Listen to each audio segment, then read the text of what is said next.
For over 10 years, Fullmetal Alchemist Brotherhood remained uncontested as the highest rated show on my anime list. This is understandable. Few anime excel so consistently across the board. Some contenders appeared every other season, but the hype eventually died down, and in time, FMA reclaimed its spot. Until now.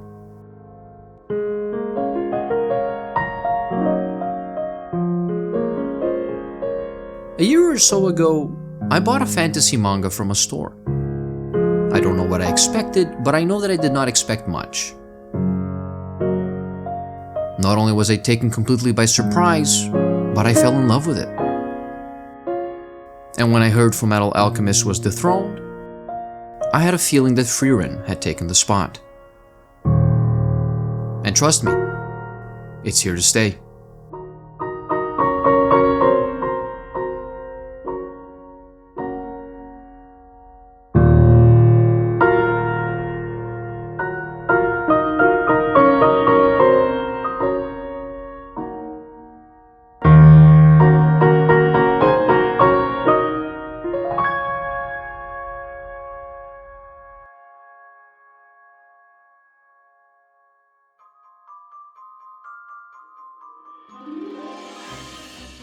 Over the course of the last decade, no genre of anime has exploded in popularity as much as fantasy, to the point that you could say Frieren has entered an oversaturated market. And amidst the ever-growing catalog of fantasy anime, there is a boogeyman.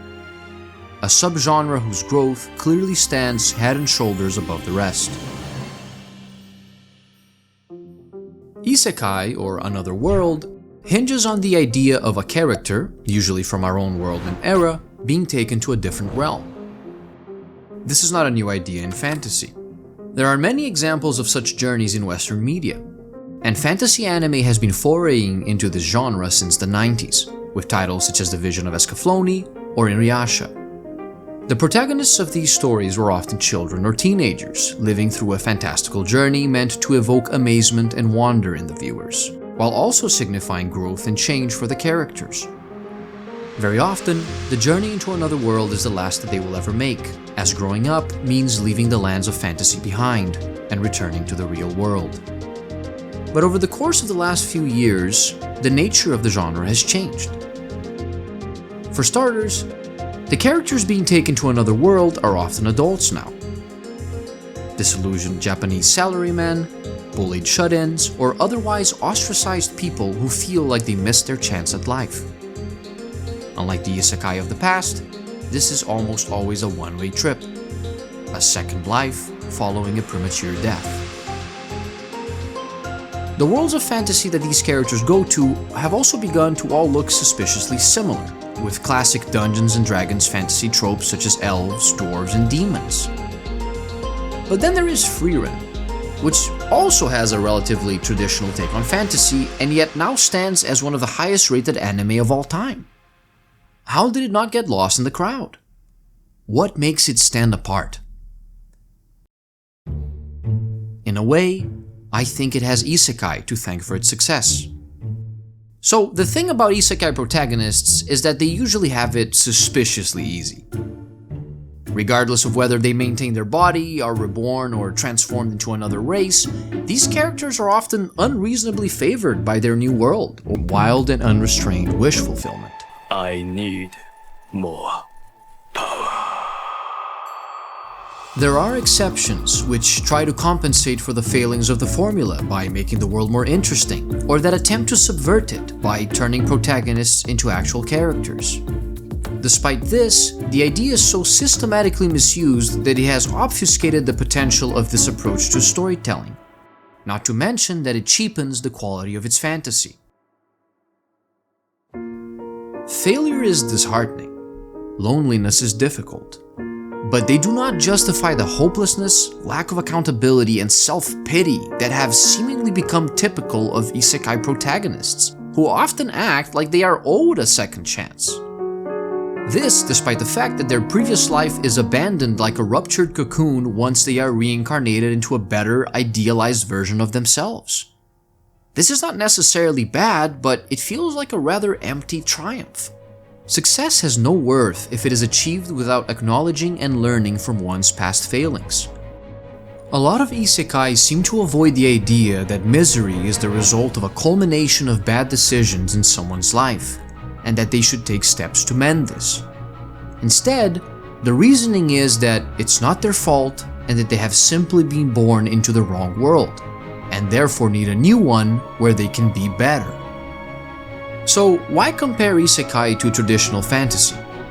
Why put Frieren on the spot when these two genres can coexist and be enjoyed separately?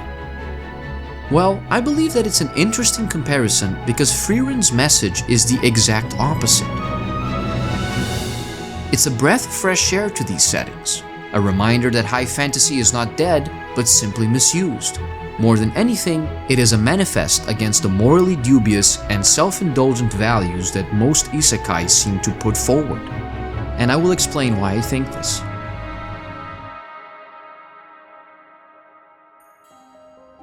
Frieren is a story that starts at the end of another. The main antagonist, the Demon King, has already been defeated by the hero Himmel and his companions. Eisen, a dwarven warrior, the priest Heiter, and Frieren, an elven mage who lived a life of isolation for thousands of years before joining the hero's party. As the heroes go their separate ways, we are left following Frieren to what we can only imagine will be a happily ever after. But it turns out to not be as happy as we could have hoped, given that our main character has to see her companions age and ultimately pass away, knowing that she will remain behind. Again, this is nothing new to fantasy. The genre as we know it was born from J.R.R. Tolkien's Lord of the Rings, and even he had already started thinking about the philosophical implications of relationships between long-lived races like elves and mortal humans. The natural intuition is that this is going to be a sad story about the tragic nature of immortality and of losing those you love to the inexorable passing of time.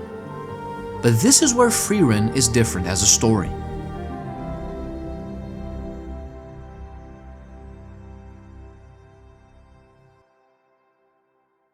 The elven mage realizes that she made a terrible mistake.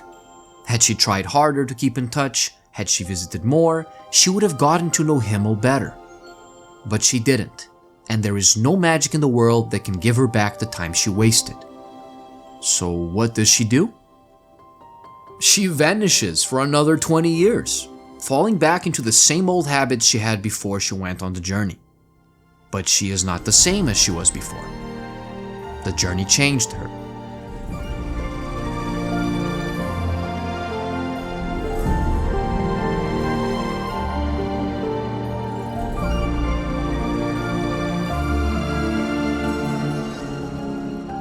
Eventually, chance has it so that she visits Heiter, who, on his deathbed, entrusts her with his adoptive daughter, and Frieren accepts. This is where the tone of the story changes, and where the journey truly begins. As she becomes responsible for a human life, Frieren can no longer live in the way that she used to. 私一人の時間ってわけでもない。もう少しって何年ですか? This story is not an epic fantasy. It's about traveling and seeing what's around the next corner. While the action may pick up eventually, there is no promise of it. It just kind of happens. Could be that they have to fight a dragon, could be that they have to pick up produce. At times, the way in which Frieren chooses to travel, the quests she takes, and the rewards she accepts seem downright foolish. At least, that's how it appears at first to her new companions, Fern and Stark, who are both pupils of her former comrades. What this show does brilliantly is that the two humans that Frieren takes under her wing are learning things about their elf companion alongside the viewer. Frieren is an odd one. For over 1,000 years, she has woken up and not been a morning person. She buys seemingly useless, unnecessary junk on impulse. She often tries acting like she is a mature beauty, even though she still looks like a young girl. Through these quirks and other little things, what becomes clear is that Frieren is not bothered by her nature as an elf. Her very long lifespan is not something that she resents, and if anything, she seems to be quite comfortable with herself. She exudes this sense of inner peace and self-assuredness, which is very unlike what you would see in a human who was given immortality. But there is also a silly aloofness to her that makes us understand that despite the differences that she has with humans, she is still a person with feelings, desires, and memories. And she has a lot of them. エルフの感覚はわかりませんね。まったくいつから生きているのやら。One of the perks of having an elf protagonist is that she has seen a great many things, but also that she has a very long memory. Frieren is a repository of knowledge, and as a mage, she has amassed a veritable panoply of spells.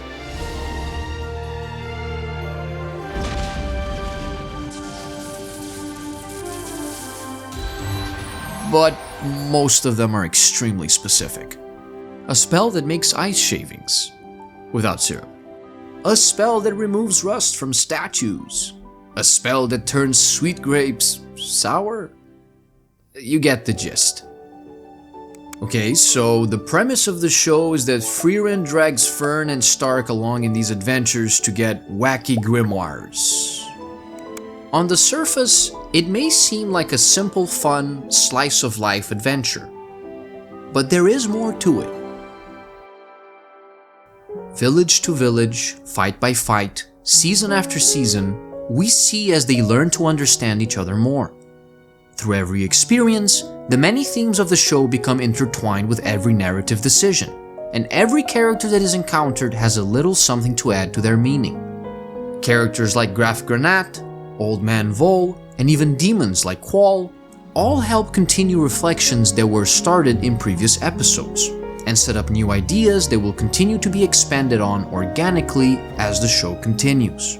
Most importantly, living characters share the screen with individuals who remain only in Frieren's memory, like her master Flam, and of course, Himmel. おとぎ話じゃない。僕たちは確かに実在したんだ。That's how the story remains compelling. At every step, Frieren is reliving the journey she made with her original party. It does not matter that we did not get to experience their journey directly. Through Stark, we understand Eisen's true strength and the power that he drew from humility. Through Fern, we understand Hyter's casual grace and the kindness that he hid behind cynicism. Through Frieren, we understand Himmel. We understand the fundamental qualities that made him into someone fit to be a hero, but also into a good friend. Through all of them, we understand the point of the journey.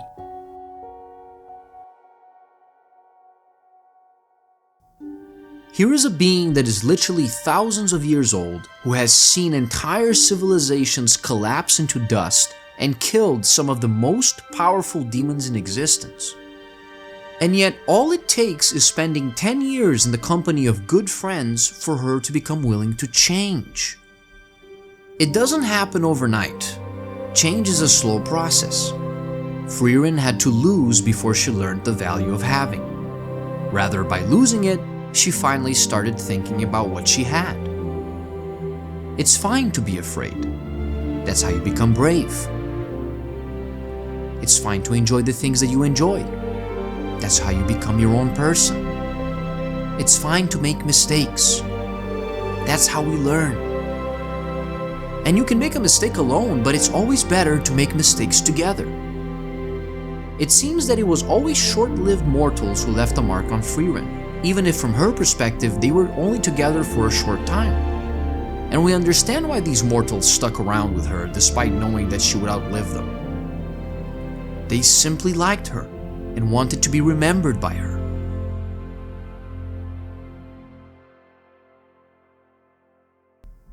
And whether she knows it or not, through magic, Frieren has decided to do the same for others. Because if a spell exists, it means that someone created it. It is the culmination of someone's toil, of their frustration and research, of their dedication and passion. Even after their body has withered away and their name has been forgotten, the spell remains. Like a song or a story, as long as it is learned and passed on, it will forever bear the mark of its creator. And it doesn't hurt if, by learning the spell, you can make the sour grapes that your friend likes. This is Frieren's philosophy. You do not need a second life or a second world in order to have a second chance. 人間の寿命は短いって分かっていたのに、なんでもっと知ろうと思わなかったんだろう。お前はいつか大きな過ちを犯し、人を知りたいと考えるようになる。Because it's never too late for you to change. And it's fine for you to rely on others to help you become who you want to be. そん時はここに帰ってこいって言ってんだ。手助けしてやる。Frieren is about carrying the people you have met in your life with you. Carrying their lessons, their silly quirks, their kindness, and paying it all forward. The beauty of the series is that although it all starts with tragic loss, grief, and regret, it is not a condemnation of eternal life, but rather an ode to the beauty of things that are ephemeral, and of how sharing their memory can make them truly immortal. Thanks for watching our video. If you're a fantasy fan, I really do recommend that you give Frieren a try, even if anime is not your thing. It's leading the charge in a resurgence of the genre that I am very excited for, and I for one cannot wait for later parts of the manga to be adapted because I think it only gets better with time. If you enjoyed the video, please consider subscribing, liking, and commenting. It does help us tremendously. I would also like to thank our patrons for supporting us in these projects. I really do hope we can continue to make these videos for a very long time.